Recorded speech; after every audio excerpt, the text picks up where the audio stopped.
Hello friends, आज के इस वीडियो में हम ऐसे दो रेप्टाइल्स यानी कि सरीसृप के बारे में बात करेंगे जो दिखते तो बिल्कुल एक जैसे हैं लेकिन डायनासोरस के जमाने से अस्तित्व में हैं। जी हाँ, हम बात कर रहे हैं क्रोकोडाइल यानी कि मगरमच्छ और एलिगेटर यानी कि घड़ियाल के बारे में। यह दोनों रेप्टाइल्स काफी वजनी और शक्तिशाली होते हैं। किसी भी जानवर की हड्डी तक को यह निगल जाते हैं। इनका पाचन तंत्र बहुत ही ज्यादा मजबूत होता है जो हर तरह की चीजों को बचाने के लिए सक्षम है।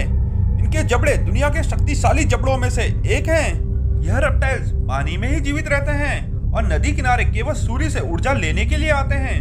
वैसे तो क्रोकोडाइल और एलिगेटर का सामना होने की संभावना ना के बराबर है क्योंकि इनके क्षेत्र अलग अलग होते हैं। क्रोकोडाइल और एलिगेटर पानी के सबसे शक्तिशाली जीव हैं। कोई भी ऐसा दूसरा जीव नहीं जो पानी में इन पे विजय प्राप्त कर पाए। अगर इन्हें पानी में कोई टक्कर दे सकता है तो वह है विशालकाय एनाकोंडा।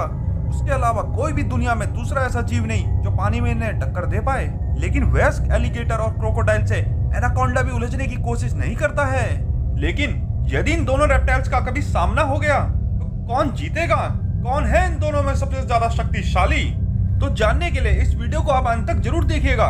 लेकिन उससे पहले अगर आपने अभी तक हमारा चैनल सब्सक्राइब नहीं किया है तो सब्सक्राइब कर लीजिए और बेल आइकन को भी प्रेस कर दीजिए ताकि ऐसी रोचक जानकारी सबसे पहले आप तक पहुंचे। क्रोकोडाइल में सॉल्ट वाटर क्रोकोडाइल का जीवन काल 70 वर्ष का होता है तो वहीं नाइल वाटर क्रोकोडाइल का जीवन काल 100 वर्ष तक होता है। तो वहीं एलिगेटर का जीवन काल क्रोकोडाइल की अपेक्षा कम होता है। एलिगेटर का जीवन काल 50 वर्ष तक का होता है।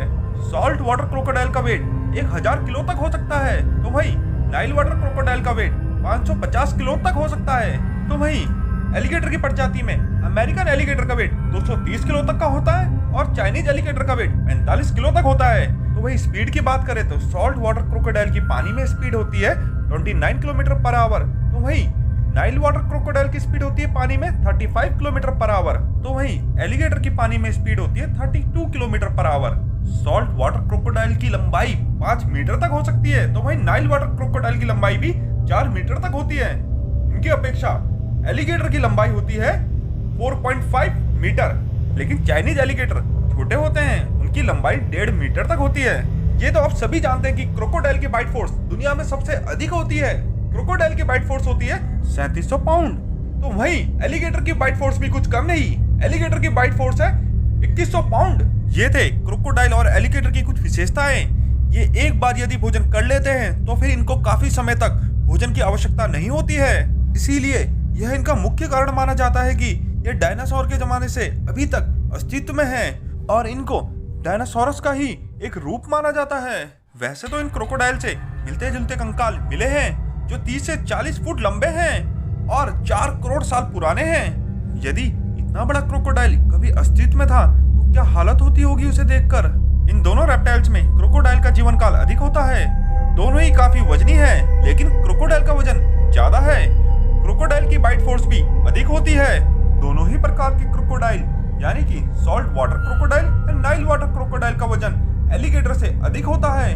क्रोकोडाइल और एलिगेटर में अंतर स्पष्ट दिखाई देता है कि एलिगेटर क्रोकोडाइल के आगे टिक नहीं पाएगा।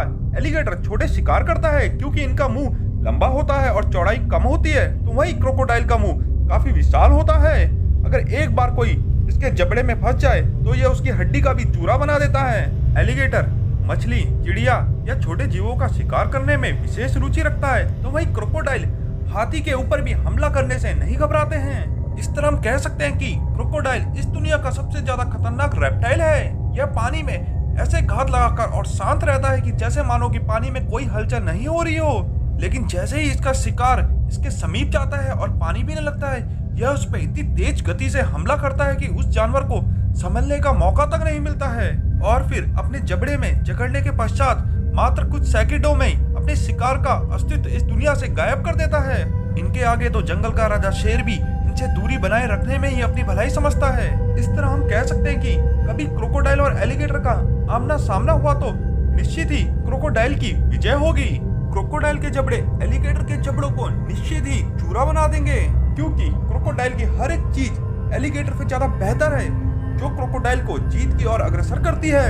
ये थे क्रोकोडाइल और एलिगेटर को लेकर मोस्ट अमेजिंग और इंटरेस्टिंग फैक्ट्स। अगर वीडियो अच्छी लगे तो एक लाइक कीजिएगा, शेयर कीजिएगा, सब्सक्राइब कीजिएगा और कमेंट करना मत भूलिएगा। धन्यवाद दोस्तों।